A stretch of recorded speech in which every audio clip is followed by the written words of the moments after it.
Chers frères et sœurs en islam, Assalamu alaikum wa rahmatullahi ta'ala wa barakatuh. Nous allons consacrer aujourd'hui notre chronique Ramadan à la réponse des différentes questions qui nous sont parvenues. Première question. J'ai vomi à 7 heures du matin en plein Ramadan. Mon jeûne est-il valable? Si le vomissement est fait de façon volontaire, dans ce cas, le jeûne est tout à fait annulé.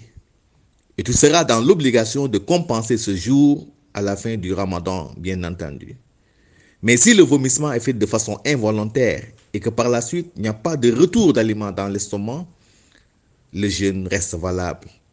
Le prophète Mohammed nous dit « Quiconque vomit de façon volontaire doit refaire son jeûne. » Deuxième question. Les relations sexuelles au sein, bien entendu, d'un couple sont-elles permises durant le Ramadan? Absolument. Les relations sexuelles sont tout à fait permises durant le Ramadan, mais seulement du coucher du soleil jusqu'avant l'aube. C'est durant cet intervalle de temps que la personne peut entretenir des relations intimes avec son épouse et non durant la journée de jeûne. Toute personne qui entretient des relations intimes avec son épouse durant la journée du Ramadan, son jeûne est annulé. Troisième question. Quelles sont les actions recommandées pendant le Ramadan? Pour les actions qui sont recommandées pendant le Ramadan, elles sont nombreuses. On peut en citer l'aumône. L'aumône est très recommandée pendant le Ramadan. Le prophète Mohammed sallallahu alayhi wa sallam nous dit Afdalu sadaqatin sadaqatun fi Ramadan, que la meilleure aumône est celle accomplie durant le Ramadan.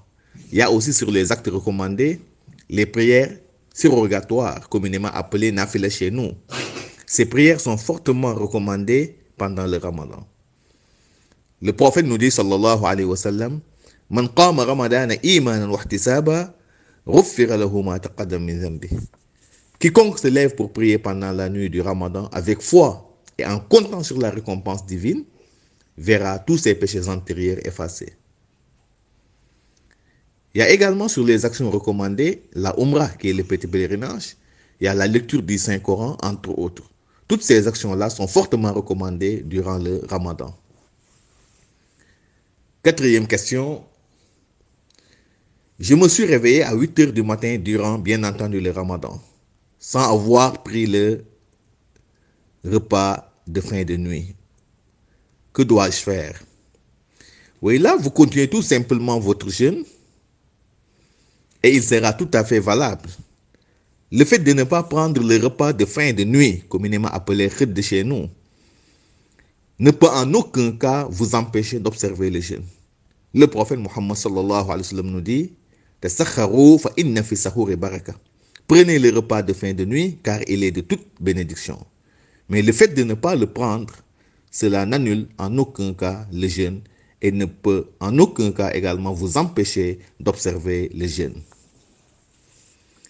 Cinquième question.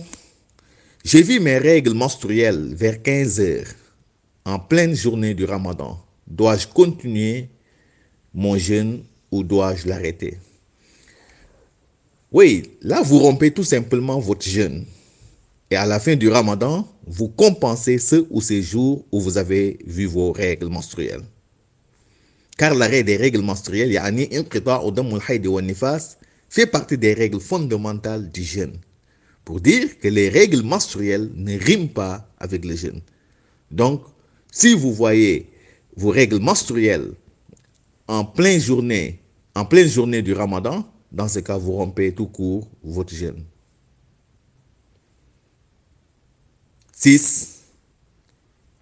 Après des relations intimes avec mon épouse, en période de Ramadan, bien entendu, je me suis endormi et je ne me suis réveillé qu'après la prière du matin, à 7 heures plus précisément. Mon jeûne de ce jour est-il valable dans la mesure où je n'ai pas accompli mes grandes ablutions?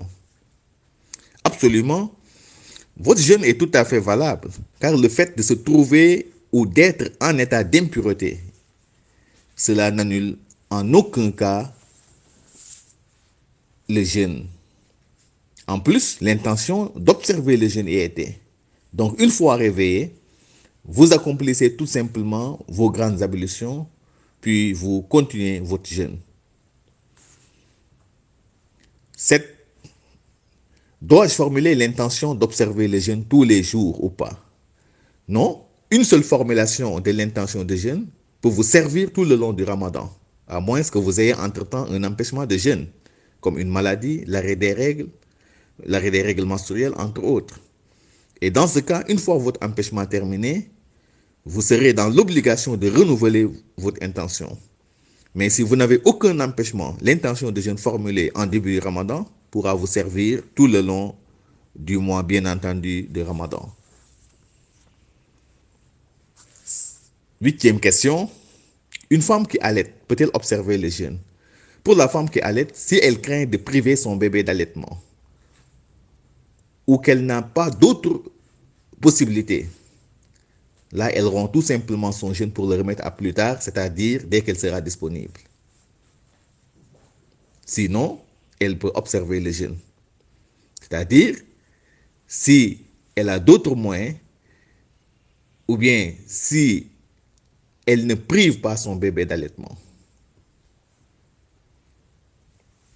9. Ma mère est malade, mais elle s'efforce d'observer le jeûne malgré l'interdiction du médecin. Que dit l'islam dans une pareille situation? Oui, l'islam lui dit tout simplement d'arrêter le jeûne et une fois guérie, elle va compenser le nombre de jours rompus.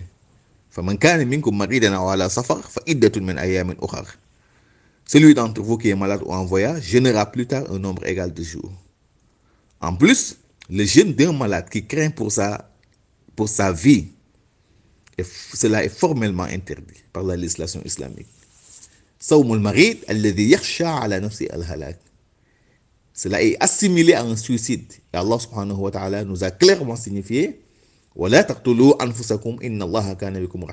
vous suicidez pas. Allah subhanahu wa ta'ala est plein de compassion pour vous. Donc, une personne malade ne doit en aucun cas braver l'interdiction, n'est-ce pas, d'un médecin pour observer le jeûne. 10e question. Le dispensé du jeûne peut-il donner de l'argent à la place de la nourriture? Si oui, peut-il évaluer la somme totale et la sortir d'un seul coup? Absolument. Le dispensé du jeûne peut bel et bien donner de l'argent à la place de la nourriture.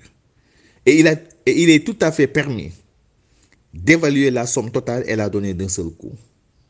Même en début du Ramadan, cela est tout à fait possible. 1000 francs par jour. Donc, ça va faire 29 000 francs ou 30 000 francs. Cela est tout à fait permis. 11e question. Le fait d'utiliser une pâte dentifrice en période de jeûne, cela annule-t-il le jeûne?